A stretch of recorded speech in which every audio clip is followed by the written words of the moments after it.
Facebook. So we're hearing upwards between 850,000. We're trying to dissect, and so announces that they're sort of stepping away. They are sort of a subsidiary of Unilever. Breakup. So really. Of course, we all believe the Second Amendment of the Constitution and the First Amendment. So the first show of force was pretty much just to let folks know that this is not the way that we want to see things progress. But if they do, we're going to have to take Malcolm X's words and defend ourselves against these continued attacks. So we decided to do two things. The first thing was to exercise our constitutional right to bear arms in accordance with the law, and of course to peacefully assemble. And then at the same time, send what we felt was a message to the heart of what we feel is probably the driving engine behind a lot of what is now coming to light. The FBI report that said that there would be an insurgence of white supremacists and the military has begun to. We're seeing that in the starting to see certain behavior not related to police, but are related to the Jim and related to the era of lynching. A spate of lynchings across the country that no one seems to want to explain, like all of a sudden black men became experts on how to tie our culture, is that hanging is the last thing we're going to think about doing. Not taking away from suicide rates, for instance, given the atmosphere that we were seeing.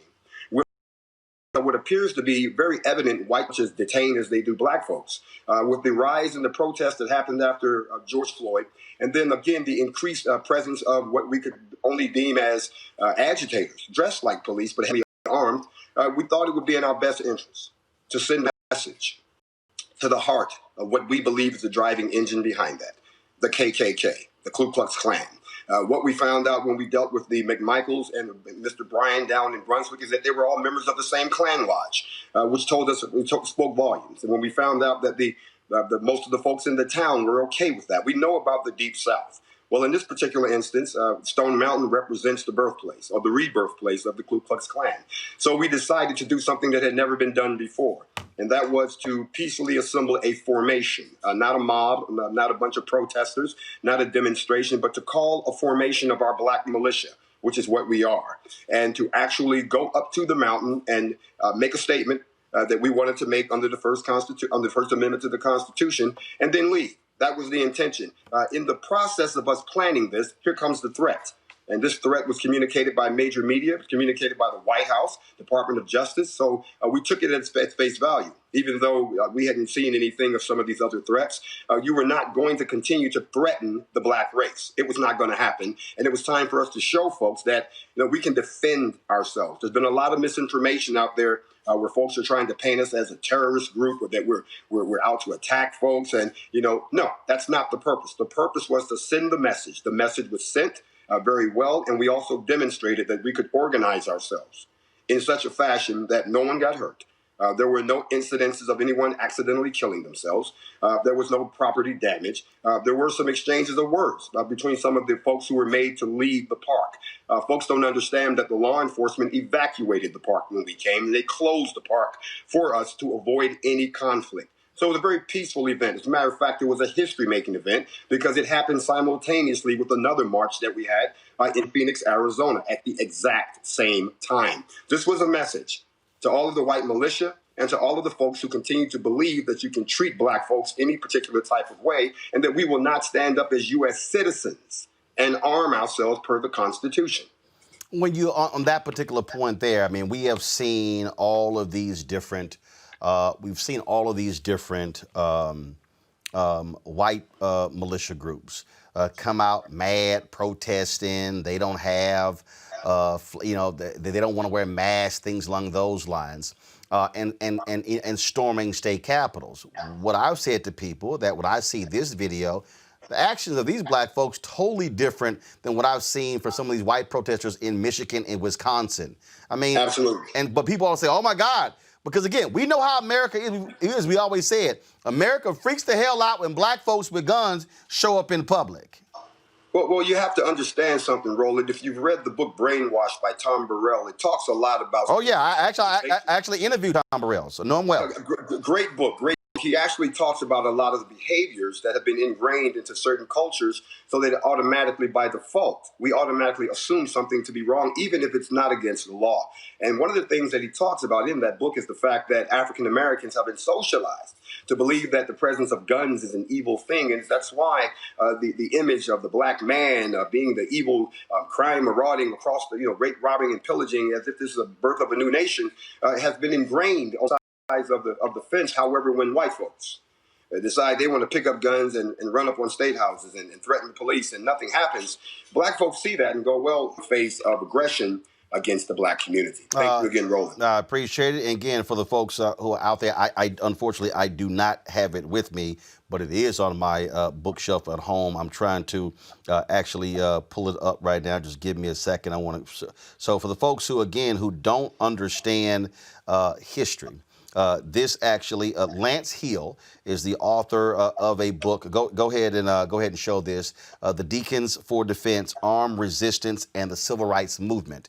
And so you need to understand that particular book. And I'm going to pull up another book. Just give me a second.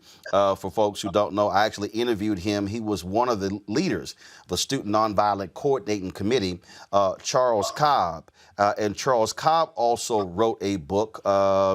Give me 1 second. And again, remember last week we were discussing this. Dr. Greg Carr showed you a particular book as well that dealt with the issue of the history of African Americans and gun rights. Charles Cobb's book, I'm looking for the cover, but I think it was called This Nonviolent Stuff Will Get You Killed. And he was actually talking about, again, the history of gun rights during the Black Freedom Movement. Grandmaster Jay, we certainly appreciate it. Thanks a lot. Mr. Martin, thank you. All right, folks. Let's talk about coronavirus. There are 3,128,292 confirmed cases in the United States.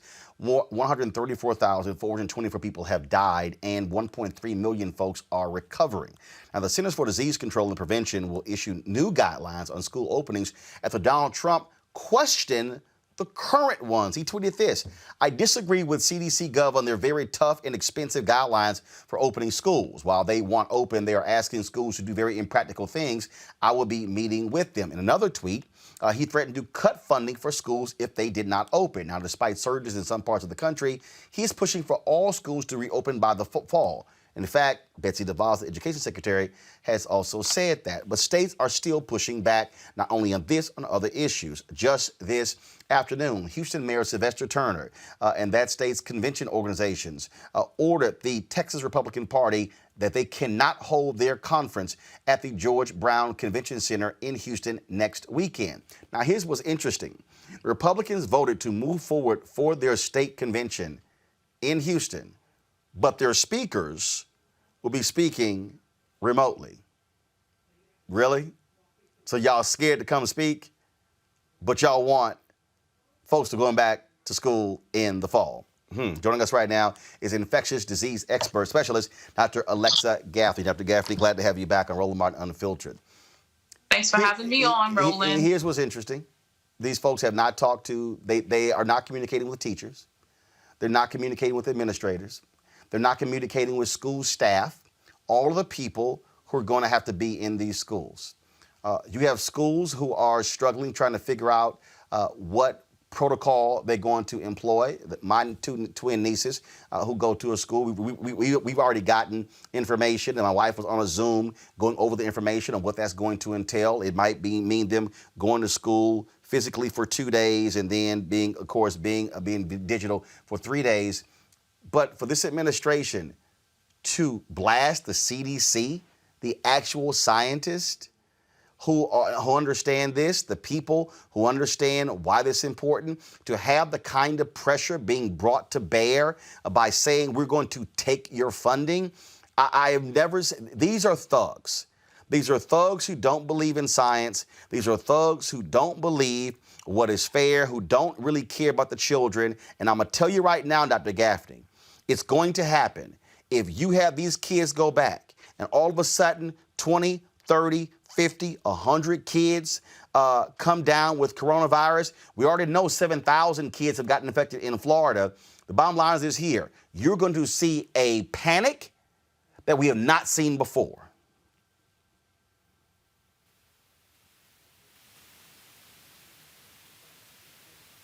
We're not hearing Dr. Gaffney, so let me know what's happening with the audio. Okay, Doc, are you muted? Double check your button. Make sure you're not muted.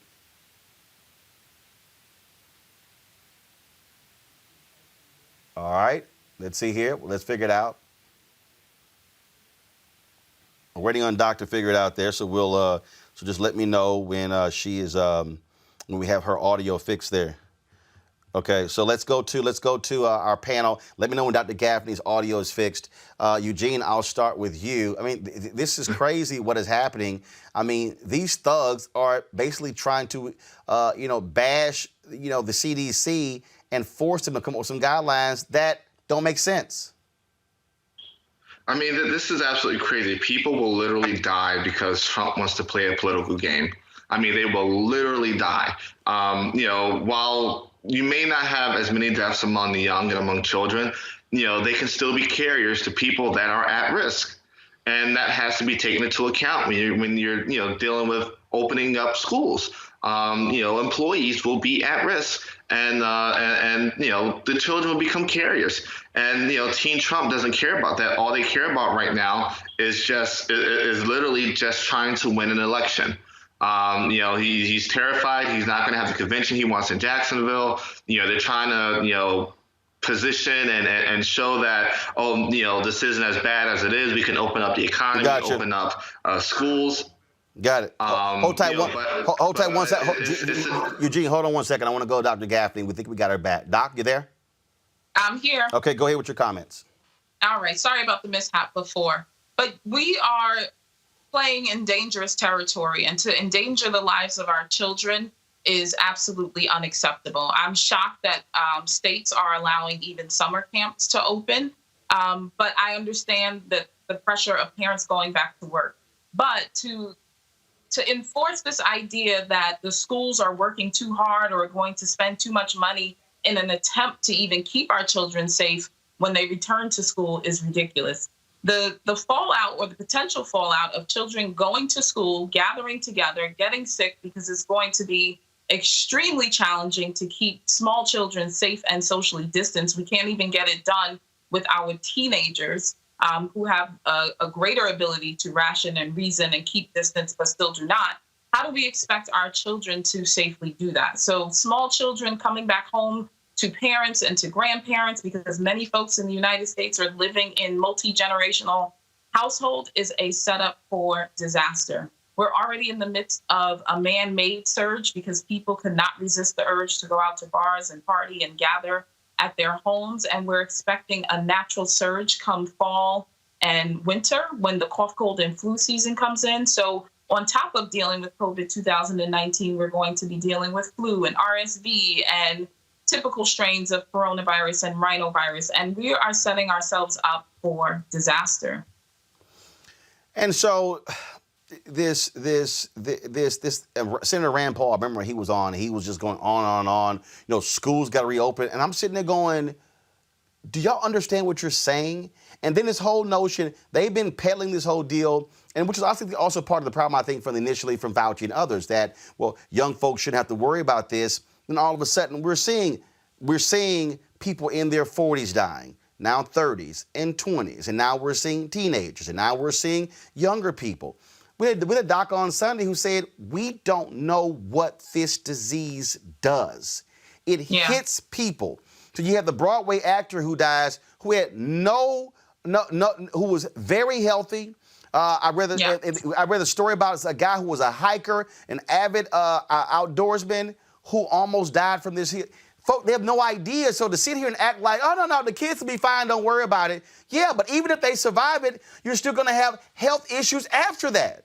Exactly. So people see the numbers and they see that all of these people have recovered, but they have no understanding of what recovered means. Recovered means you didn't die. It means you left the hospital, or it means you tested negative since testing positive for the virus. I have patients and I know people who are very close to me who have recovered from COVID, but now they're on dialysis when they were perfectly healthy. I have people who've recovered and now they have chronic lung injury and they're on oxygen. people who have recovered. They're disabled and unable to work. People are going into nursing homes and skilled nursing facilities, and they'll need weeks and months of rehab before they can go home, and they still may not be ready to return to work. So this idea that, we're doing this because we need to rescue our economy, if we take out our healthy folks who are able to go to work and contribute to the economy and allow them to get this virus, who's going to be working to generate dollars or spend money anyhow? It's just very dangerous thinking. It's very short-sighted. It's not scientifically or factually based, the decisions that are being made. And we're choosing dollars over life, and we're not looking at the long-term implications for this. We're driving up healthcare costs in the short term and the long term by allowing people to go out and get sick. And we're sending mixed messaging by opening things up and suggesting that it is safe for people to congregate, and it is not. There's really not a safe number or a safe crowd size that you can put on and say that people can safely distance. Human nature is human nature, and people have not seen each other for weeks or months. It's very challenging for people to resist the urge to reach out and touch, reach out and hug one another. We see people either not wearing masks at all or wearing masks as, chin straps, basically. So they're not covering their mouth, they're not covering their nose, and they're not doing the things that they need to do to prevent the spread of this infection. This is not the time to get tired or to get fatigued. This is not the time to buy into the conspiracy theories or the claims that this is a hoax. COVID is very real. It is taking people out. We are seeing the numbers rise consistently and exponentially on a daily basis. We are up 50,000 plus new cases in the United States. We're running out of ICU beds in Texas and Arizona. Hospitals are reaching their capacity, and we're back to where we were in mid-April. Yep. And we know exactly what this virus can do. And there's still a lot more that we don't know about what this virus can do. We never predicted that people would get blood clots in their legs or lungs or suffer heart attacks or suffer strokes as a result of this infection. And so these are all the things that are at stake. And young people are kidding themselves if they think that they can't get sick, or if, like we say, it can't happen to you, it can happen to you.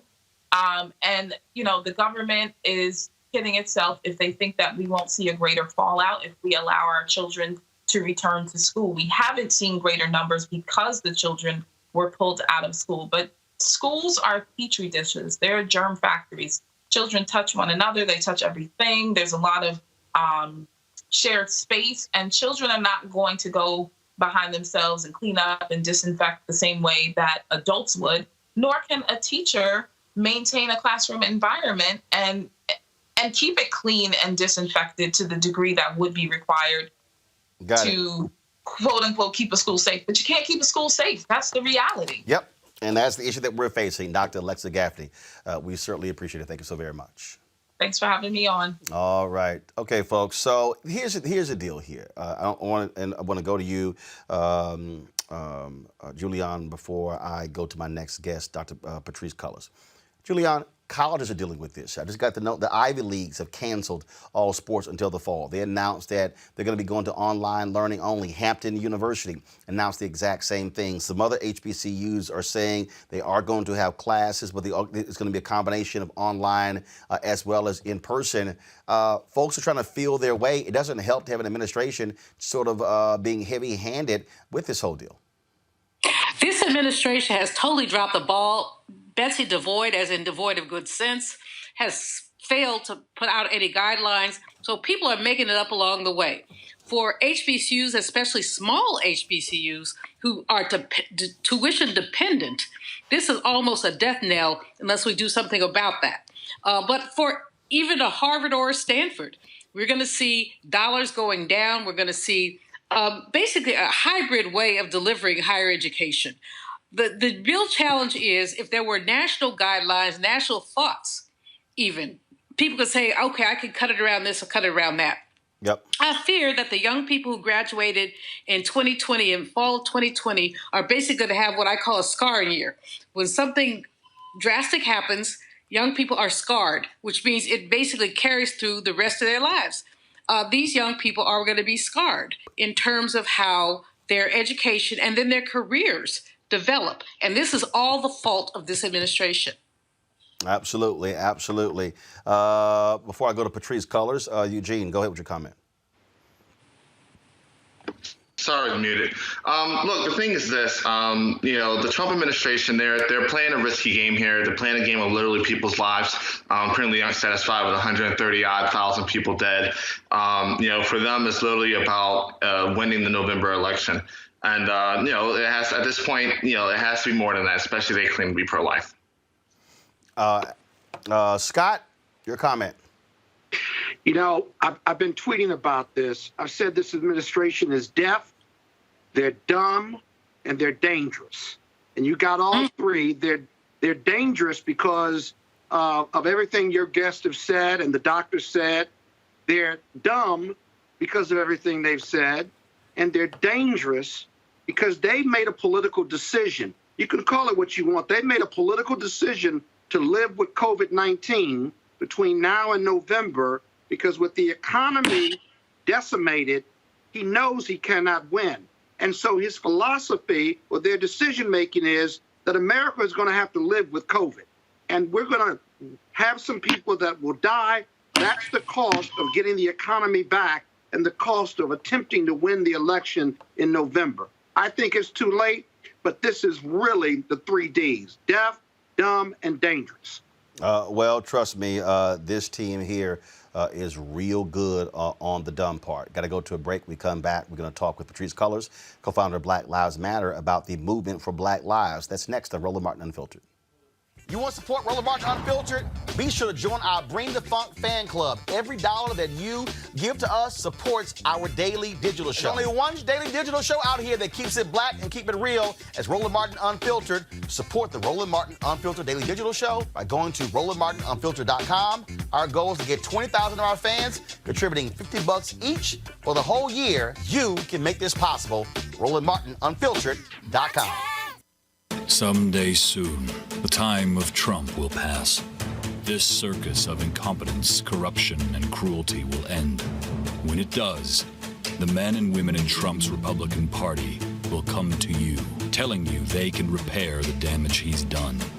They'll beg you to forget their votes to exonerate Trump from his crimes, ask you to forgive their silence, their cowardice, and their betrayals as Trump wrecked this nation. Every time they had a choice between America and Trump, they chose Trump. Every time they were called to the service of this nation and their sacred oath, they chose Trump. Every time. Learn their names. Remember their actions. And never, ever trust them again. What is the secret of your success? The president was given or inherited a large portion of his father's real estate fortune, worth at least $413 million today. 9 out of 10 people don't like what they do. They go from job to job, ultimately becoming nothing. You'll absolutely love Trump Steaks. The 3 Atlantic City casinos filed for Chapter 11 bankruptcy protection. 2 years after it opened, the company was history. It never made a profit. Trump University was fraudulent. His family's charity, accused of misusing funds. Shakespeare said, never follow an empty wagon up here. Never follow an empty wagon. Because nothing ever falls off.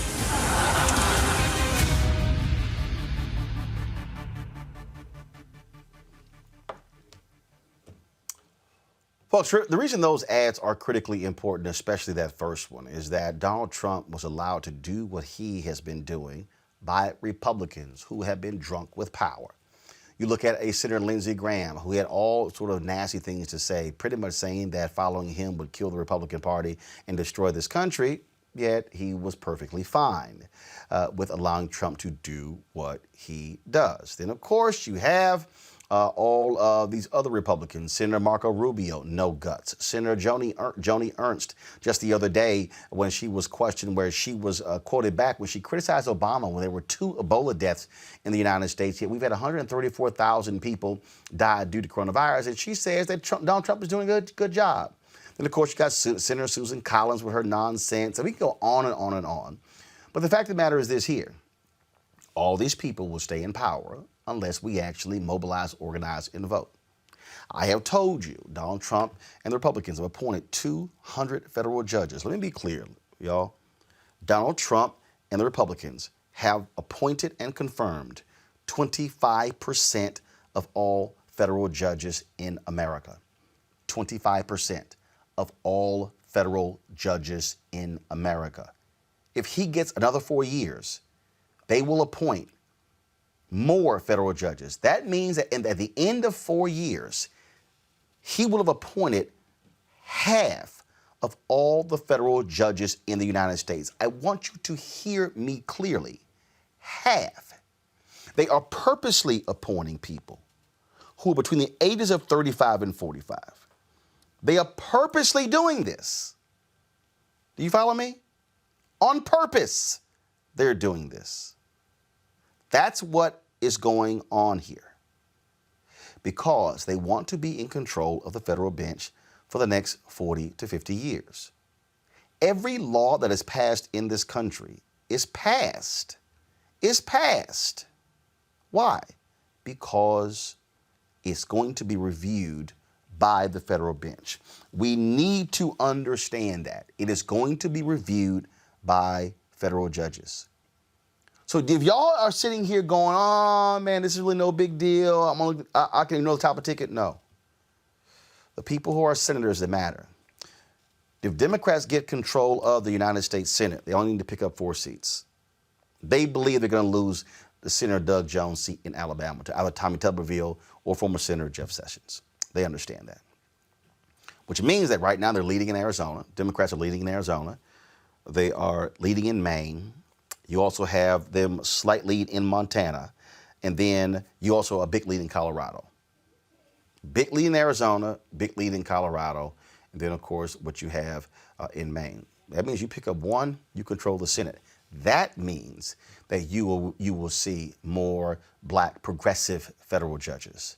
That means you will see more Latina progressive judges. That means you're going to see federal judges who actually care about civil rights, who actually care about environmental rights. Don't lose this. White conservative evangelicals are scared to death right now because they absolutely want to control the federal bench, and that's what's going on. I need all of us paying attention. I need people sitting at home right now. I don't give a damn if you don't like Joe Biden. What I guarantee you is this here, and I said it 4 years ago, and as simple as this here. Judges Hillary Clinton would have appointed look totally different than judges that Trump has appointed. Judges that Biden will appoint will look totally different than Donald Trump. In fact, Donald Trump has only appointed, 1 black federal judge? 1? More than 80% of the federal judges that he has appointed have been white men. That's closer to 85, 88%. Understand what is at play here. You had better understand your power cannot be underutilized. If you are listen y'all, there are 2 United States Senate seats up for in November in Georgia. 2. Raphael Warnock is running for one. John Ossoff is running for the other. On the Democratic side, you got Kelly Loeffler facing Doug Collins in a runoff, and then you got Sonny Perdue. Tom Tillis is facing Cunningham in North Carolina. Black folks can make the difference for that seat in North Carolina, can make the difference for those in Georgia. July 14th, you got the runoff in Texas on the Democratic side to face, of course, the sitting United States Senator there, John Cornyn. Black folks can make the difference. Black votes can make the difference in Martha McSally versus Mark Kelly in Arizona. Folks, I need us to understand, and for all the people, let me be real clear. I am not making a Democratic versus a Republican argument. I have never self-identified as either one. What I am making is, here are two individuals running. Which one is more likely going to line up with the things that I care about? That's who I'm saying vote for. And we have watched Republican senators stand with Donald Trump and literally vote on some of the most ridiculous things you've ever seen. I've shown you the facts when they voted to repeal anti-discrimination language that was to protect black people when it came to buying cars. One of the first things they repealed in the House and the Senate, Trump signed. Supreme Court Shelby v. Holder decision. House passed the bill. The Senate has refused to even bring up the bill. The lynching bill. Oh, for everybody who said, we don't need a lynching bill, lynchings no longer exist. What just happened in Indiana over the weekend where that brother was almost lynched? Why is Senator Rand Paul and the Republicans holding that up? Why won't Senator Mitch McConnell, Majority Leader, bring it up on the floor to allow them to actually vote on it? Y'all had better understand what's going on. Y'all had better understand the actions. You just saw the Supreme Court allow the Trump administration to expand the religious exemptions when it comes to contraception in the Affordable Care Act. But why am I raising that? Because the Trump administration wants to get rid of the Affordable Care Act, which has a direct impact on the health of black people. So you can sit here, but you're sitting high and mighty, and say this means nothing, and I don't care. I'm going to sit this one out. You can engage in this dumbass conversation that I'm going to vote for Kanye West, which is stupid. It's not even real. You can play the game that you played in 2016. But you play that game, it's going to be dangerous.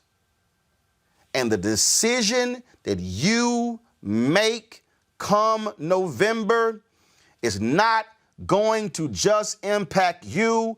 It's going to impact your children and your children's children. Let me say it again for my final point. Let me be clear. It will be 23 years before America becomes a nation majority people of color. That's in 2043. They are purposely appointing white male federal judges who are 35, 36, 37, 38, 39, 40, 45. If you are a white man who's 50 or more, you ain't got no shot being appointed by Republicans because they want that person to be there for life. Which means that if you don't vote in November and you have a child, let's say in 2021, that means that when your child becomes 22, America will be a nation majority people of color, and those judges will still be sitting on the federal bench. And then if your child has a child at 22, and fast forward 20 years, those judges are still going to be on the bench. So yes, your vote in November has a direct impact on what happens to your children's children. Think about that when you choose to sit your ass at home bitching and moaning because you don't have the perfect candidate. I'm going to go to my panel on that point. Julian, that's the thing that we need to, we've got to look at this that way. Republicans are playing long ball. And Republicans have always played long ball, while Democrats have generally played short ball. We saw that, the Reagan legacy is alive and well. Let's think about the deregulation, all that is alive and well. He put it in there, and these people have moved it forward. What's that? Newt Gingrich. His legacy, what did I call it? Anyway, the contract on America, that's alive and well. The deregulation in terms of food stamps are all alive and well because Democrats don't think long term. President Obama, bless him, he's my theme song of "If You Think You're Lonely Now, Wait Until Tonight, Baby," because basically some of us talked about him, but he was better than what we have here. But he did a lot of stuff in those last 16 months that now does not stand the test of time because of that. So Democrats are always running in, while Republicans are just basically putting foundations together. And so you're absolutely right about the judges. It's not only about the judges. We can look at the environmental piece, Roland, where many environmental protections have been basically taken away, labor protections taken away, and then with the corona, I sound like a black person when I say the corona, but then with the corona, basically any protections there were taken away. And then how does someone in the middle of a pandemic say, I want your health care back? So that's where we are. Eugene, you're conservative. You understand the games that they play. Oh, absolutely. And look, the Federalist Society, they exist solely to get judges appointed and elected across the country, right? I think Democrats need to do one thing. One of the first things, when the Senate's retaken and Joe Biden is elected, that needs to happen, probably within the first week, need to very swiftly pass term limits for judges. If 5 years is good for an FBI director, 5 years is good for a federal judge. And look, those judges can be reappointed. I don't think it's unreasonable for a Democrat president to reappoint a good judge that was appointed by a Republican and vice versa. But I do think probably the first thing that needs to happen is term limits need to be put into place. And the term limit can start from the time that the bill is passed. There are ways to do it, and what that will produce is a turnover of judges. You'll be able to get rid of some of these bad judges that were slipped through via the Trump administration and replace them with good judges in a pretty swift time span. But Eugene, what about grandfathering? What about grandfathering? If judges have been appointed to a lifetime appointment and then a Democrat comes in and says, we're going to do term limits, grandfathering would keep them there. Right, but here's the deal, though. The issue. Hold on one second. Scott, now go. It would only be grandfathered in if the legislation specifically. That's the first thing. Secondly, Roland, you're absolutely right. Winning is everything, and it is the only thing. And while we have this whole effort to get people registered to vote and a fair fight, I'll be honest with you. We need boots on the ground taking people to the polls. We need people giving out water and chairs, because down south they're going to make them wait forever. But the vote is just too important. Our money needs. All right, Scott, we're losing. Scott, we're educated already. Scott, we're losing you with your audio. So I want to read this here. So this fool on YouTube, Ja Ellie or Eli, whatever. This what he writes. Roland is yes. There's issues with Scott's audio. Like literally, it's being real choppy. So this is what he says. Roland is trying to shame black people for not falling for the bullshit anymore. Stop trying, Rose, scare people. Judges have always been racist white men. We have nothing else to lose at this point. You are an absolute, complete dumbass. let me just say this again, Ja Ellie or Ja Eli or whatever. You are a 100% absolute dumbass. So allow me to explain. Go to my iPad, please, y'all. For the idiots like Ja Ellie, E-L-I, or Eli, idiots, I want you guys, hold, please, I'm getting all this feedback there, so mute that for me. I want you to read this book here.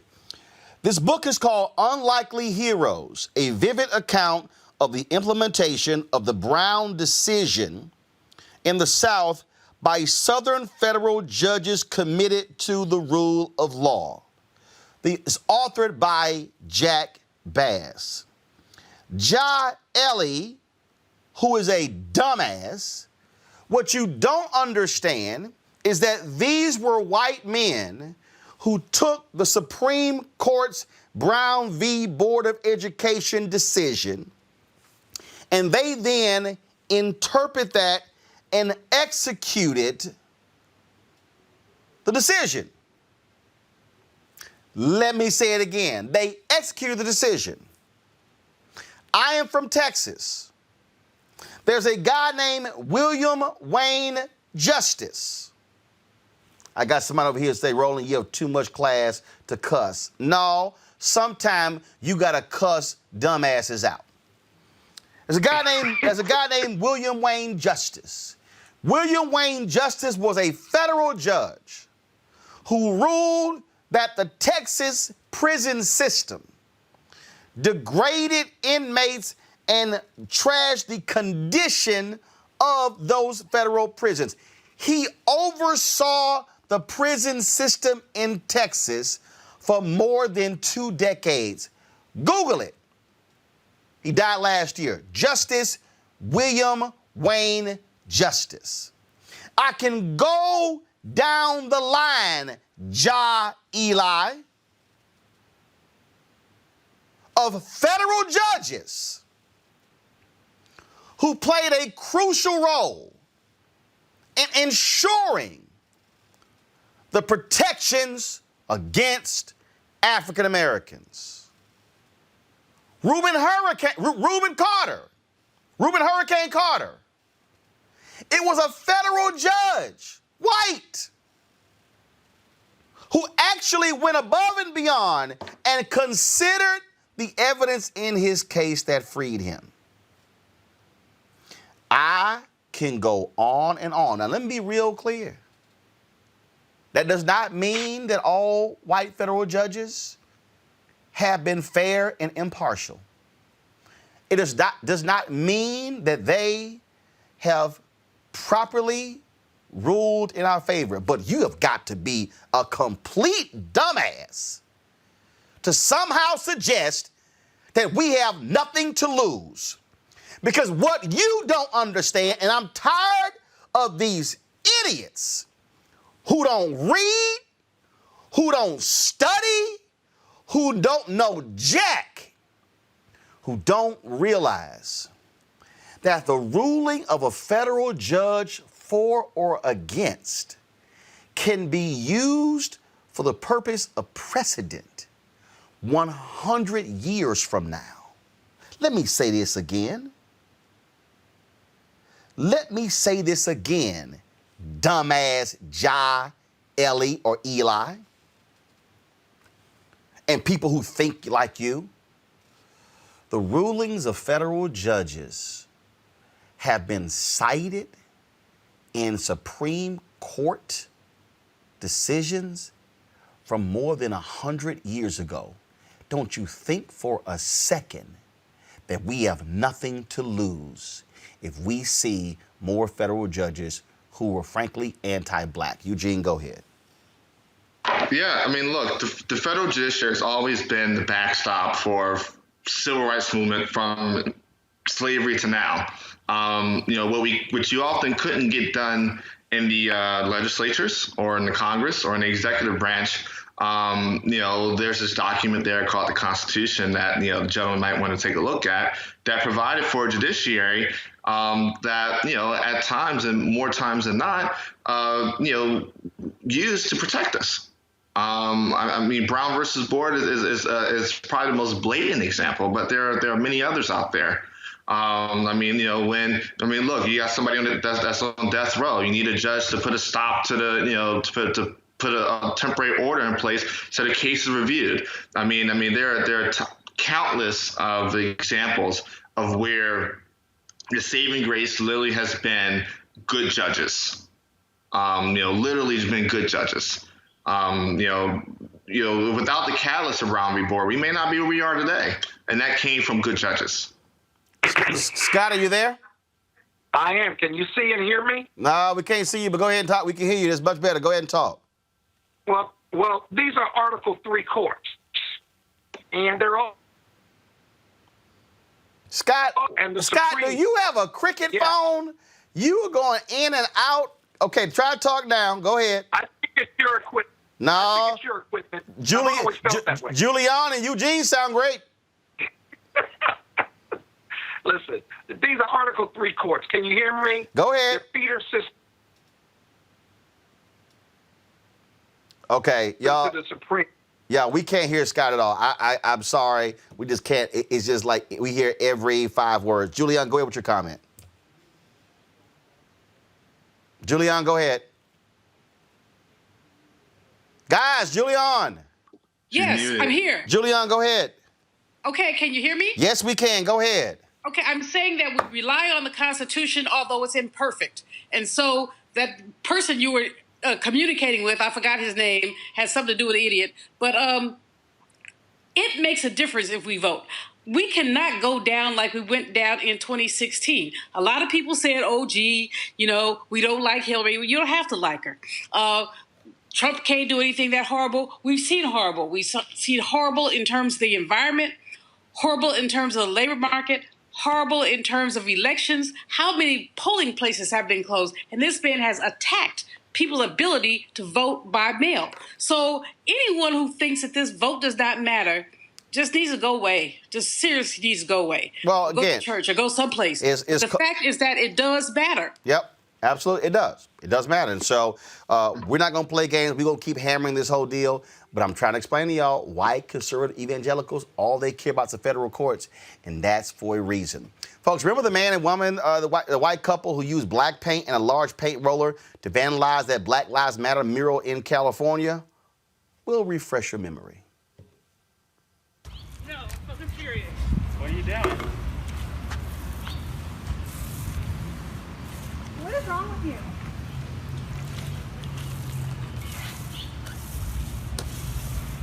We're sick of this narrative, that's what's wrong. The narrative of... Yeah, the narrative of police brutality, the narrative of oppression, the narrative of racism. It's a lie. America's great. It's a lie. This is racist, what you're doing. This is racism is what it is. That's what it is. There is no oppression. There is no racism. It's a leftist lie. It's a lie from the media, the liberal left. You can't be that stupid, can you?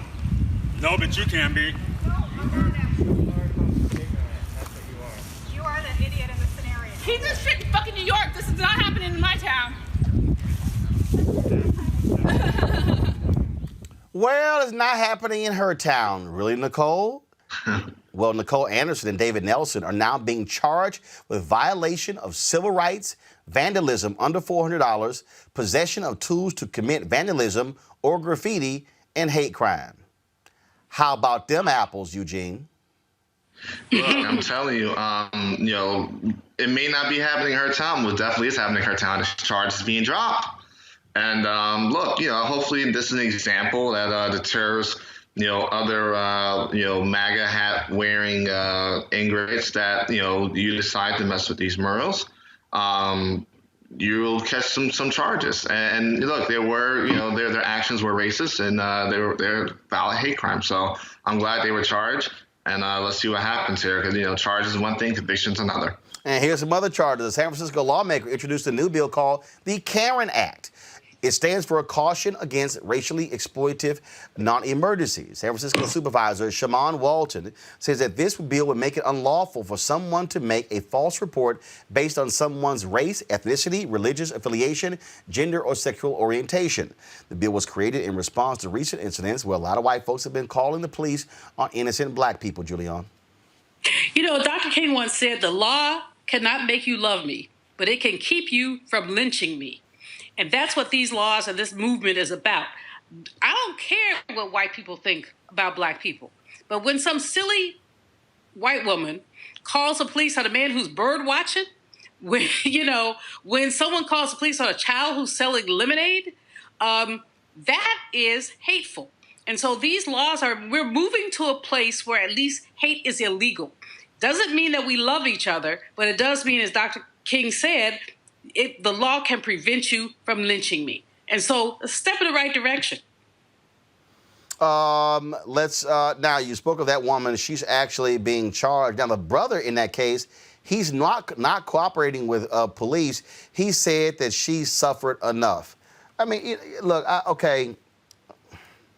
He's probably a Buddhist or something. Bottom line is, Eugene, look, black folks, we got so much mercy for everybody. We got mercy for everybody. But I'm sorry.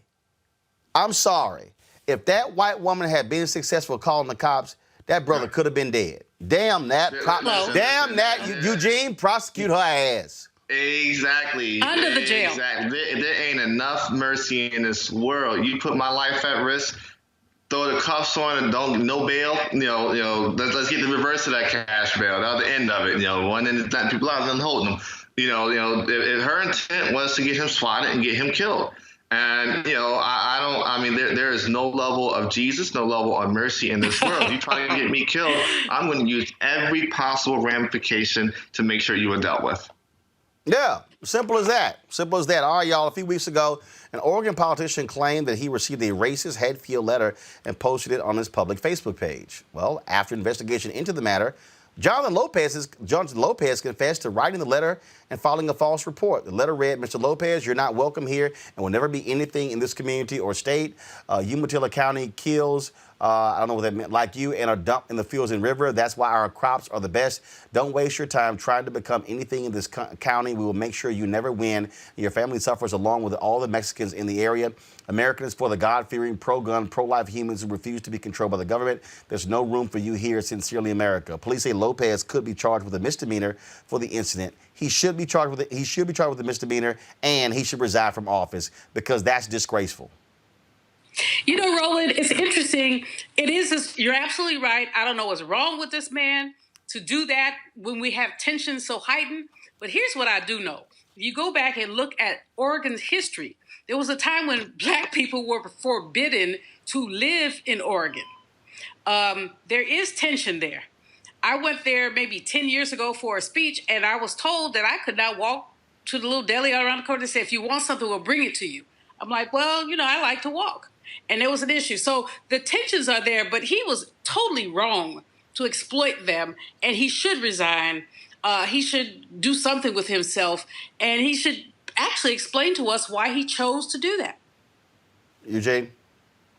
Listen, one of the, I guess, not hidden but not so hidden secrets of this country is that we focus a lot on the racism in the South and maybe in the Midwest, but the hotbed that is in the Pacific Northwest is very real. A couple of years ago, when we saw the folk that are Bundy followers take over that DNR encampment. The white supremacists and militia that are out there are very real. And this guy, this legislator, for him to try to stroke those flames with this, he absolutely should resign. He absolutely should be charged with a misdemeanor. Minimally just for the resources that were wasted on this. I mean, these are the same people that will go away with Jussie Smollett. When you have legislators, doing this at a much, something that's much more worse than anything Jussie Smollett did. All right, folks, y'all know what time it is. No charcoal grills are allowed. I'm white. I got you, huh? Illegally selling water without a permit on my property. Whoa! Hey! Give us your right. You don't live here. I'm uncomfortable. Well, y'all, we have another neighborhood Karen in North Carolina who decided to call the police on 2 Black and Latinx residents because she didn't recognize them. You know me? No, I know who lives here and who doesn't. You know who lives here? Yeah. You know who lives here? Yeah, I do. How do you know that I don't live here? Let me tell you how. Because I was here when this neighborhood was built, and I knew every single person who bought in here. I've lived here since 2010. Are you serious right now? I'm so serious. So you know everybody though? You know everyone that lives in my neighborhood. You live here? We do live Yes. here, That's great if you live here. Do you live here? Yes, bitch. She does. Okay, so Who where? cares? I'm not giving you my address. So, Eugene, she got a spreadsheet on every person living in the neighborhood. I'm telling you right now, I don't know nobody in my neighborhood. Let me tell you something. There are harassment laws on the books in almost every single state. They need to start being enforced. Yes. They need to start being enforced until crazy white people are arrested for this kind of BS. It's going to keep happening. It's going to. I wish one of my neighbors would try something like that. I really do. I wish they would. Eugene, go ahead, Julian. This is just white women, because men don't do this. They do other stuff. White women have lost their collective minds when they think they can run up on people and challenge them for their very existence. I know everybody who lives here. Yeah, but Roland, this is not unusual. We have to, I'm doing all this history stuff, so we have to go back in history and see when a black man was walking down the street in Johnson City, Tennessee, because nobody knew him, he was lynched. When a black woman who was doing laundry for a doctor in a neighborhood, but the white women didn't know her, she was lynched. So this is just a throwback to 19th century behavior that we continue to condone. Yep. How dare these itches, I ain't gonna cuss on the air, you can do that, but these itches, how dare they confront people, I don't know you. You don't have to know everybody. That's not your business. But this is, so the law that has been passed in San Francisco about, and laws that should be passed all over the place about harassment, they're so important. Think twice before you call the police on a black person, because you may be the one who gets arrested.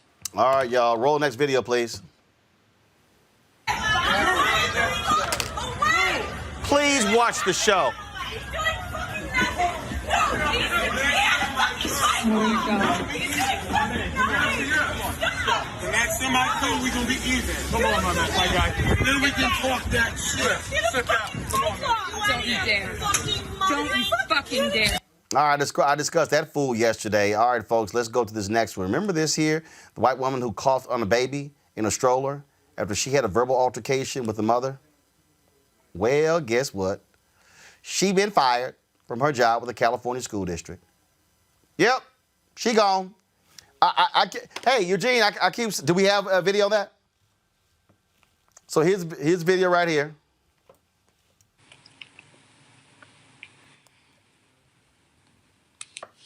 So you watching the video. She coughs on a baby. She gone, lost her job, Eugene. She should have lost her job.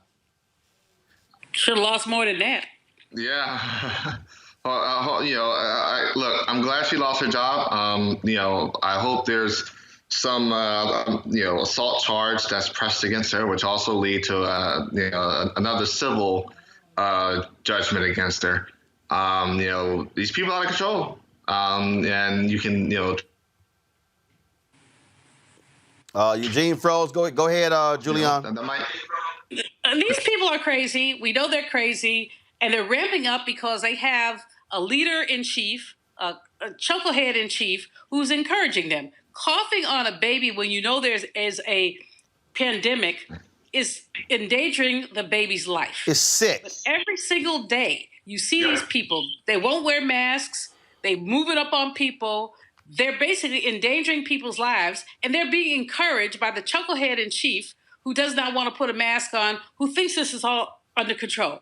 What we know for real is that black and brown people are disproportionately visited by the coronavirus. We know that for sure. The data show that now. We know that we're, 4% of the world's population, 25% of the cases. We know all this. So anyone who is that careless, incarceration is the best thing that can happen to them. Well, we also have, of course, we showed y'all yesterday the video of the white guy at Costco who lost his mind. Well, he happened to be an insurance agent. Bye-bye. He no longer has his job. I keep telling y'all, these people who keep acting a fool, I am more than perfectly fine with them losing their jobs. I do have to, I'm trying to find this video. Ben Crump posted this particular video here of these folks. Did y'all hear it was, can't remember what city it was in, but when this white couple just straight up went off on this black woman working at a hotel and just viciously started beating her. I mean, because the hot water wasn't working. I'm on Ben Crump. They didn't go beat the hotel management? This sister was working at the counter, and I'm trying to find. Ben Crump had tweeted it out, and they just start beating the hell out of this sister. Oh my! I'm telling you, no. This constant attack I mean, this is, Eugene, all these people who, now we can say, hey, now because we now have more video, whatever. No. Yeah. There are some other things that are happening that are causing these white people to absolutely lose their mind. Well, no, there's definitely an uptick. This isn't just, now there's video evidence. There's 100% uptick in this and the actual activity. And part of it is Trump induced. Part of it is these people are now triggered by almost anything Black or Hispanic. The fear is it resembles the fear that occurred after Reconstruction, when the social order was upended, and suddenly Black people did not have to be subservient to white people. And so then they passed a bunch of laws and did a bunch of stuff to say, oh, yes, you do. Now you can't pass laws like that because of good white judges. But what you can do is essentially attempt to terrorize. This is a modern day Ku Klux Klan, where you just decide that you can burn, that you can holler, you can call the police, which are likely to be your allies, because you want to maintain a hierarchy that says that you're first and Black people are second. Well, and again, I need, in fact, here's the video right here, folks. So this is the video. So apparently this couple, so watch this here. This couple, there was some issues with the hot water. And so he had a sister right here who's trying to help this woman with ice. All of a sudden, this white couple comes on, and this guy, he just punches and then they punch and kick. They viciously beat this sister, angry with her. And first of all, the wife sits here and pushes the man off. And then you have these other two workers who step in, and a woman who's working there, and now you see this other person run in at the end there. But again, I mean, this is capture right here. This took place June 26th. Watch. So they walk, and so she punches her, and then the wife begins to hit her, and then the husband, he just slams her down, kicking her in the head, punching her as well. Are they going to jail, Roland? That's what I'm going to put. Let's see here. I'm looking at the story here. This took place in Nassau County, New York. Philip Sauner and Emily Orbay, the sister who worked there, 59-year-old Crystal Caldwell at Mystic Inn. They hurled racial slurs, hit her in the head, and kicked her in the ribs. And arrest warrants were filed against both of them. Arrest warrants were absolutely filed against them. But have they been arrested? Yeah, they've been. I mean, that took place. That took place on June 26th. So this story here is from July 2nd. Yeah, but arrest warrant applications are filed on July 2nd. Yeah, I don't want to be ghetto, but are their asses in jail? We don't know. So again, arrest warrants have been filed. So again, they were now the police were 1 second. The police were criticized with the delay in charges. This story here says questioning by the couple was not arrested the day of the incident, but Stonington police defended their investigation and have said they wanted an ironclad case. That's according to the story in current.com. Ironclad case as in you could kick me, than what you saw right there in the footage. Hit me, and you need some ironclad case. I got your iron and I got your clad. This is absurd. And I'm sitting here saying a 59-year-old Black woman who's working in a hotel, probably as a caretaker, as a maid or something, making very little money. She ain't in charge of the heat. I mean, she's not in charge of the heat. This is absurd, and this is the way that Black women on the hierarchy are sitting there. There you go. And whoever owns that hotel needs to sue those people. The sister needs to sue those people, and those people need to be up under somebody's gym. Well, bottom line, again, I'm telling you, this is why video matters and why all that's important. All right, folks, we surely appreciate it. Thank you so very much. Thanks, Julianne. Thanks, Eugene. Folks, we're going to a break. When we come back, we'll chat with Dr. Howard Fuller, retiring after more than 30 years with Marquette University. He's been an ardent supporter of school choice, parental choice, and we'll talk with him about Joe Biden, education, also, of course, the Trump administration and their whole attitude when it comes to reopening schools due to coronavirus. All that's next on Roland Martin Unfiltered. You want to support Roland Martin Unfiltered? Be sure to join our Bring the Funk fan club. Every dollar that you give to us supports our daily digital show. There's only one daily digital show out here that keeps it black and keep it real as Roland Martin Unfiltered. Support the Roland Martin Unfiltered daily digital show by going to RolandMartinUnfiltered.com. Our goal is to get 20,000 of our fans contributing $50 each for the whole year. You can make this possible. RolandMartinUnfiltered.com.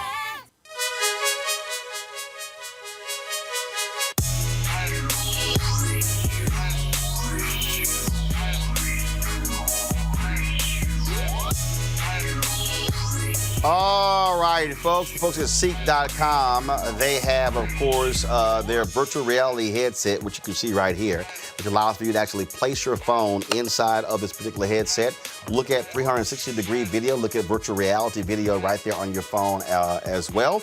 And so you can go to Ceek.com and watch their content, subscribe to their content. You can also, of course, check out other videos. There's a YouTube channel that has 360-degree video. Then, of course, they have their 360-degree 4D headphone. You see them right here. Gamers also use these. This also, of course, has this microphone right here that attaches to the headset, which allows for you to talk while you are playing video games. You'll see right here, the microphone right here. Then, of course, you can also, it's Bluetooth, and you can also plug in, listen to music. If you want a discount code to get these headsets, this VR headset or the headphones, go to Ceek.com, Ceek.com, Ceek.com, Ceek.com, and use the promo code RMVIP2020, RMVIP2020. A black woman, Mary Spio, is actually the inventor of these headphones. She owns the company as well, and so not only are you supporting, of course, a great product, but also supporting a black-owned business. And so we certainly appreciate that. So don't forget, the promo code is RMVIP2020. All right, folks. Howard Fuller, Pan-Africanist, also big-time educator, former superintendent of the Milwaukee Public Schools, nationally known advocate for school choice, is retiring after 3 decades at Marquette University, where he has served as a distinguished professor of education and founder and director of its Institute for the Transformation of Learning. He has always been about education. He joins us right now. Doc, what's happening? Hey, what's going on, Roland? So you decided to retire? First of all, you ain't retiring. So let's just be clear. Man. Hey, man, I'm 8 days in, man. You're 8 days in? Yeah. Okay, so what does that feel like? It don't feel no different, but I'm sure it'll feel different, a few months from now when things slow down. First of all, got to get your thoughts on this idiotic administration forcing schools to have in-person classes and threatening to pull federal funds if they don't have kids back in school. You hear Betsy DeVos and Donald Trump. All this craziness. They act like 134,000 people have not died from coronavirus. Well, first of all, Roland, you know that Trump is a fascist. He's insane. He's a racist. And they don't give a damn about people's lives, man. The only thing that Donald Trump cares about is Donald Trump. And so it means that those of us who care about our lives, who care about our community, who care about our kids, we're going to have to pursue our own strategy, even if it means confronting the federal government, because they don't care about us, man. That's clear. Anybody who don't understand that, I mean, you've been living under a rock. Absolutely. That is the case. All he cares about is re-election. And the reality is, this is a disease impacting us. So I keep saying, hey, if they want to send their kids, go right ahead. But I'm telling you, what's going to happen is you're going to have some kids, 20, 30, 40, going to get coronavirus. You're going to have some teachers, some staffers. And that's the other thing. This ain't just about children. It's everything else that goes into schools, bus drivers, janitors, support personnel, all of that. No, you're right, Roland. And so it's clear, man, that they have sat down, whoever the they is. I remember when Chris Christie was on TV talking about, I know if we open up the economy, we're going to have to have a certain number of deaths. Well, he wasn't thinking it was going to be him and his family that was going to be dying. Right. So we need to be clear as to whose deaths they're willing to tolerate. And we just got to be focused, man, on what is best for our community, for our children. And that's what we're going to have to do, even if we have to rebel against these orders that are coming out that make no sense. You talk about being about our kids and our children. You have been, that's been your focus ever since you have been working in education. You've taken lots of bullets from folks because of your belief in parental choice when it comes to vouchers and school choice and charters, things along those lines. Same thing has happened to me. I get a kick out of the people who say we're trying to destroy public education when I'm going, no, I think what we're trying to do is make sure black kids are getting educated. Well, you know what's really interesting, Roland, I've said this and people got mad, but I don't really care. The argument of the teachers union and the police union are remarkably similar. So that if you look at the public education system, which is a delivery system, it isn't public education, it's a delivery system for public education. And you say you have issues with the delivery system, they're going to try to say, oh, you're against public education. No, I support public education, but the delivery system does not work for large numbers of our kids. If you say you want the police, you want something to happen with the police so that they quit killing us, so that you get their knee off our neck, they say, oh, you're against public safety. No, I support public safety. What I don't support is the organization that is supposed to make us safe that is actually killing us. And so, Roland, we can't buy into the okie doke, man. We can't be bamboozled by these people and intimidated by these people, including their Negro spokespersons, into saying, no, okay, well, we don't want our parents to have choice. We want our parents to have as many options as possible. Because anybody who understands American history understands that anytime black people only have one option for anything in America, we're in deep trouble.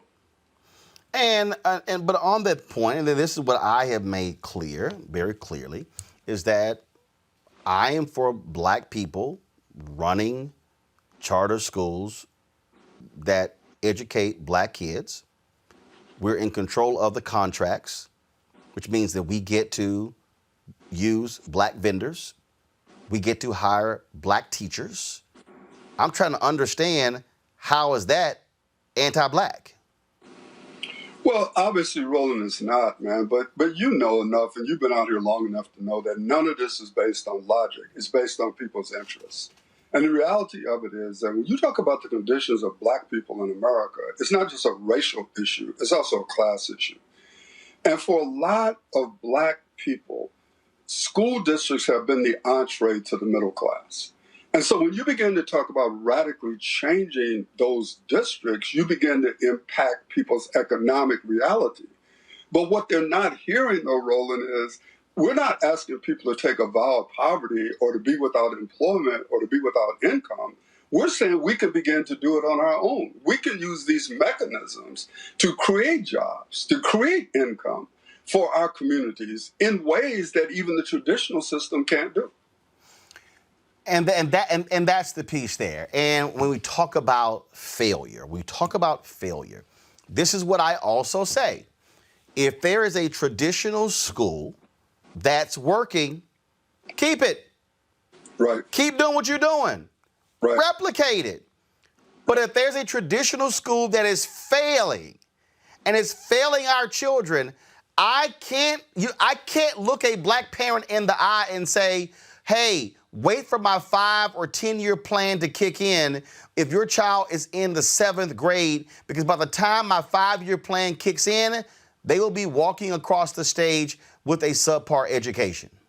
Yeah, but I've also heard you say, Roland, that if there's a charter school or a private school that is being run by black people, but it ain't educating black kids, Precisely. And that's the deal. I mean, look, my nieces were enrolled in a black charter school in Houston that was a piece of crap.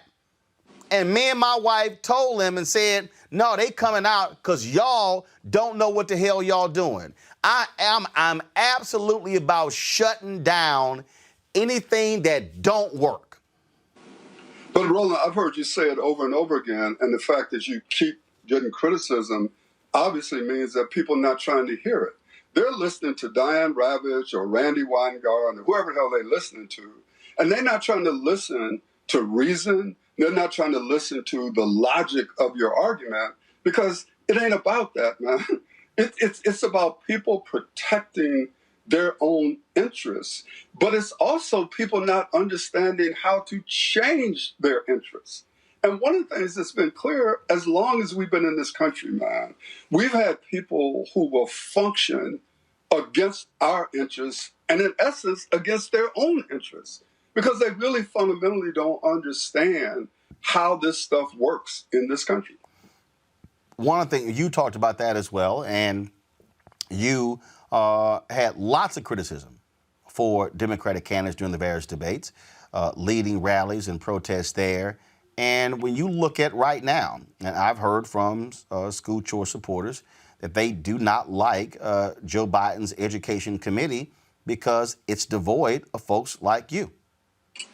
Yeah, I mean, here's my thing, man. The only reason I'm voting for Joe Biden is because he's running against Donald Trump. I'm clear, man, that Joe Biden is not for the self-determination of black people. I don't care who he appoints as his vice presidential candidate. My view is that this is one of those situations, Roland, where you're looking at a dude who's clearly a fascist, a dude who is clearly racist, and is doing everything that he can to destroy us, and had the nerve to get up somewhere talking about parent choice is a civil rights issue. This man should never put civil rights in his mouth. And we have to be clear about that.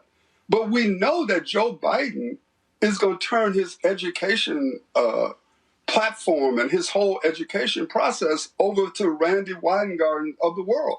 So we're going to have to fight Joe Biden on the other side of this election if he gets elected.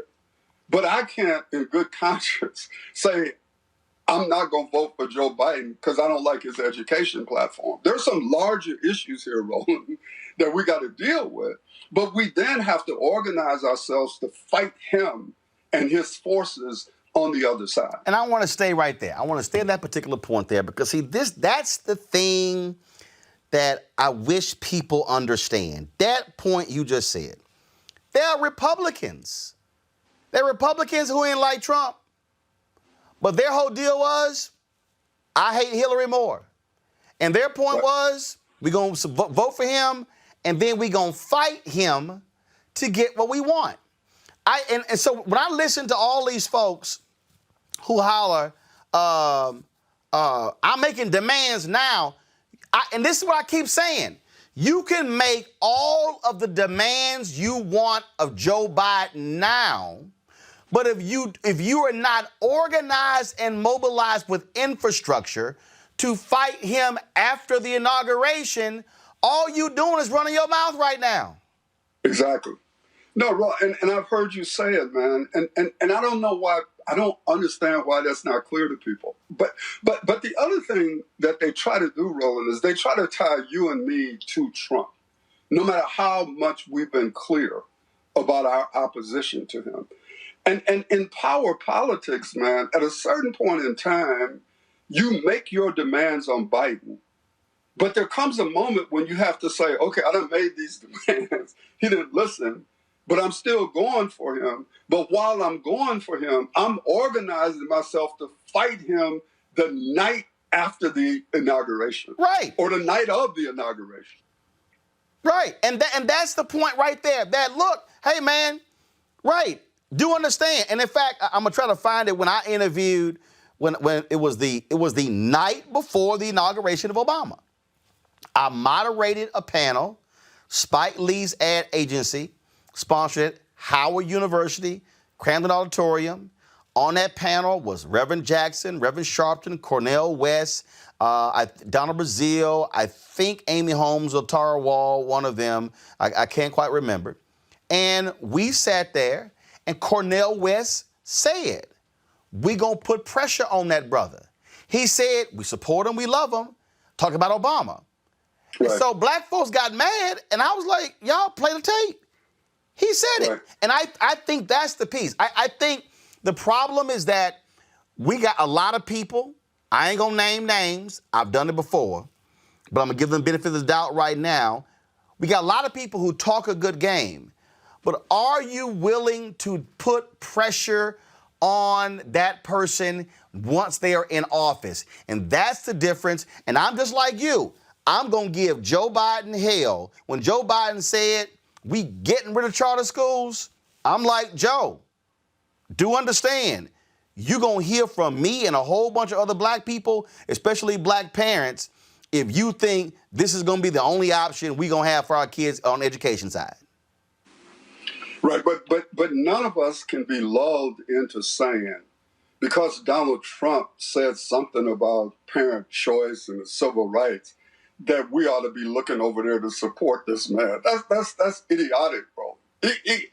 Donald Trump is the most clearly racist president that I've seen in my lifetime. I'm not saying he's the only one. He's the one who's been most clear. There's no subtlety to his current agenda. And we have to see that and we have to understand it. But Joe Biden needs to know that because we're over there with him, because we're against Trump, it does not mean that we're not going to be prepared to fight him to make sure that we represent the interests of our families and children who need options in this country now. And you know what, Howard? I had to sit here and I had to check a dumbass earlier. Eli. And I got to check this dumbass Cheryl R. Lee on YouTube as well. How you going to put pressure on and use choice language on Biden once he's in office? That really is just the stupidest question I've ever heard. It's stupid. I mean, to act like it hasn't happened before. So for stupid people like Cheryl Lee, let me explain to dumbasses like that what happened. I witnessed it myself. Gay folk said, get rid of don't ask, don't tell. That's what they said. Right. They put forth a 54-page agenda, what they wanted from Obama when it came to gay rights. I had a meeting at the White House. I watched as one of those soldiers who had gotten kicked out of the military because he was gay, chained himself, handcuffed himself to the White House fence that's 3 blocks away from where I'm sitting right now, and they arrested him. And guess what? You had gay folks on the inside who were sitting here protesting, who were pushing Obama, but you had that outside pressure as well. And guess what? 2010, they said Obama hadn't moved. Gay folks closed their checkbook. They didn't give to Obama and the Democrats when it came to the midterm elections. What happened? Democrats got skunked in the midterms. Obama said, we got to sit here and pass, don't ask, we got to end, don't ask, don't tell. That happened December 2010. It's called pressure. Joe Biden, so when somebody says, what does pressure look like? Easy. Joe Biden wins, and if Joe Biden begins to move against charter schools, that means that when Joe Biden's giving a speech somewhere, he's met with 2,000 protesters. It means that he's met by people at the gates. Howard, one of the fundamental problems, and can't nobody say I wasn't saying it because you're a damn lie. Black people stayed at the inauguration parade for 8 years. Everybody else left. And we were like, oh, we got a black president. We got so fixated on the black first family, we ignored that he was the 44th. We didn't sit here and put that level of pressure. No, don't do that. Don't protest. Don't chain yourself to the gate. Everybody else had an agenda and activated their agenda, mobilized and organized. But black folks sat down and were like, wow, that's what pressure looks like, Howard. Hey, man, I don't have nothing to add to that, man. I just hope that there are people out there who are listening, because I hear all this stuff about being woke, and I understand being woke. But if you woke and you still just standing there woke and you ain't doing nothing, you might as well go back to sleep, man. So in my opinion, man, what you're talking about is a necessity. And all of us who support parent options, all of us who believe that we have to have these options, we got to be mobilizing ourselves right now to fight. But at the same time, we need to make sure that we do everything that we can to get Donald Trump out of office. That's it. That's it. Get them out of office. And also, I hear the people how are like, oh, but what about them never Trumpers? Hey, the person who was your enemy last week, who your ally today, might be your enemy next month. You don't worry about next month. You let next month get to next month. You worry about today. Well, yeah, I mean, you remember, Roland, I mean, you remember this, obviously, back in the 60s, one of the things that we used to say over and over again in the political sense is that you have no permanent friends and no permanent enemies. What you have are permanent interests. And a lot of people say that, and they don't know where it came from, but Lenin actually said that. So when people start talking about things, they ought to know where it came from. But the concept is what we were talking about, and I think that concept applies now. When you look back on all the work that you've done in this area, founding Bail and all of this work, I also, and I got no problem saying, I think in this moment that we're dealing with this reckoning, the third Reconstruction, I've heard you say it publicly. You know I've said it publicly as well. This is also a moment where white people who are in ed reform, and look, I'm doing my show from the offices of 50 Can. I'm on their board of directors. I've said this on our board of directors. This movement that we're in also must deal with their issues of, frankly, ignoring black voices, not properly funding institutions. Majority of people in public schools today are black and brown. And you cannot have a movement, I don't care what the movement is, you cannot have a movement that's impacting people of color, but then you don't have people of color who are also leading that movement. Yeah, I mean, you said it, I've said it, Steve. I mean, a lot of people have said it, but I think the moment, Roland, that's here is in the same way that industry and corporations and all of these people are beginning to at least act like they are hearing that something has to be different. And they're putting resources on the table. We need to see how much resources, what those resources are going to be used for. But it's the same thing in this so-called education reform movement. This is the moment in time where the foundations and the corporate people and all of these people that our critics say we done sold out to, they got to put some real money behind black people, man. Because if we're going to continue to get beaten up out here for being tools of billionaires, we need to have a level of resources that's commensurate with the criticism that we're getting.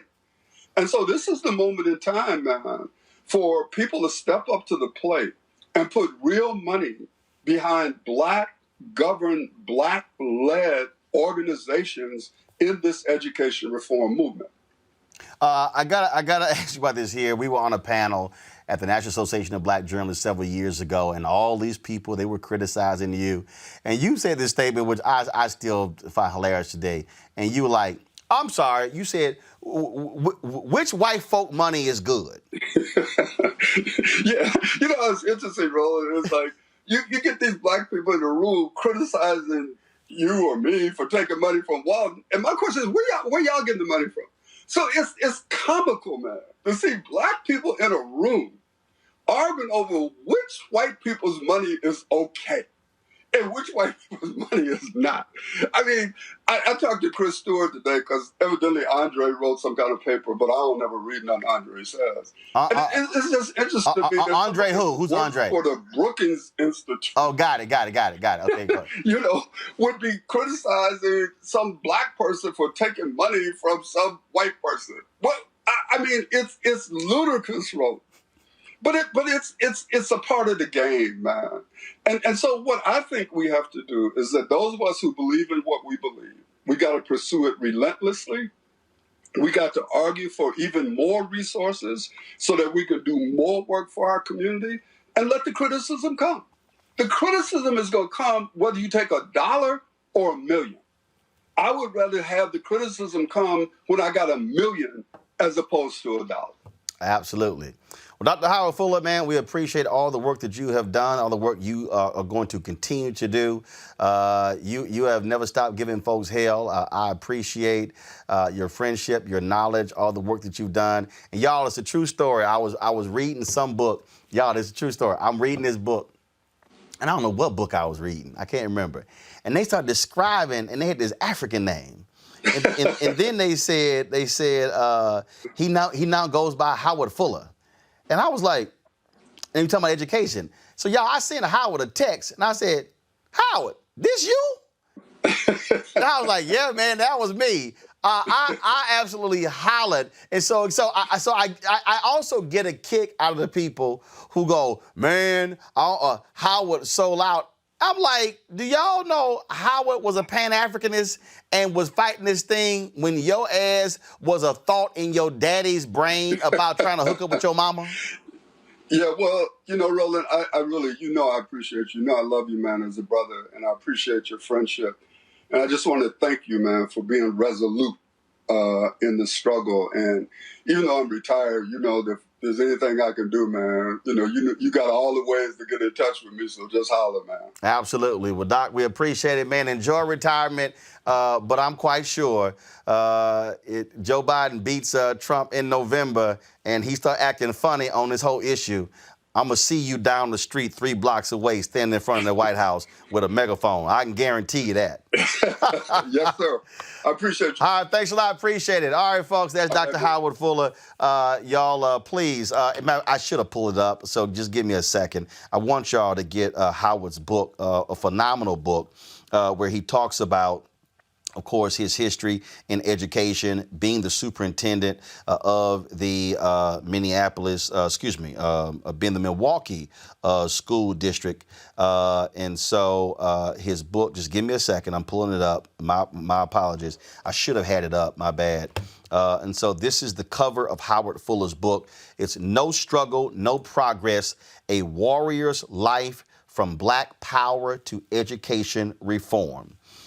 No Struggle, No Progress, A Warrior's Life from Black Power to Education Reform, Howard Fuller with Lisa Frazier Page. It is it's an amazing book, and trust me, folks, you definitely want to get that. All right, folks, let's end the show this way. First of all, we were supposed to have Dr. Patrice Cullors on the show, but what happened was our Skype machine, we had all these technical issues. Y'all saw it there on YouTube as well. Our Skype machine crashed. We missed our slot, and so we're going to try to rebook her. So that's what happened there. So, again, my apologies there. Technical stuff happens. Also, let me explain this here. We've been having some issues also trying with our signal on YouTube the last couple of days. We've been meeting with our building, trying to get them to come in, check it. We've been meeting with, we've been calling the folks at Xfinity, trying to get them to come in as well. And so, again, we're trying to figure out exactly what the problem is. Our signal has been going to Facebook and Periscope, but there are issues with YouTube, so we're working on that. So I just wanted y'all to understand that we're trying to make this thing happen. That's also the reason why we stream it on multiple platforms. So if one fails, we have a backup as well. All right, do me a favor, folks. We need your support, Roland Martin Unfiltered. Henry, give me a wide shot. I just want to show y'all what your money is also going to. So just give me a wide shot. I told y'all, so I did this. We did the show I had to do the show from home for Friday and Monday. They put in a new system here in terms of our new lighting grid. And so if y'all see, I look a little different. Yeah, point it up. So we got these new lights. Y'all paid for this. Y'all paid for this. And so you see the lights on this side, the lights on this side, but there are 6 lights that gives us a whole different look on the show. And so we appreciate your support in making this possible. Your dollars make this possible. And I told y'all, I want y'all to understand, Black-owned lighting company that installed this here. This desk, Black-owned company that actually built this desk. Give me a wide shot of the desk here. And of course, you got the art down here, the art pieces, different generations of Black folks voting. Artist Leroy Campbell did that as well. You can go online and get his art as well. And that's what you see. And so we practice utilizing Black vendors right here on Roland Martin Unfiltered. Give a shout out to the people who joined our Bring the Funk fan club.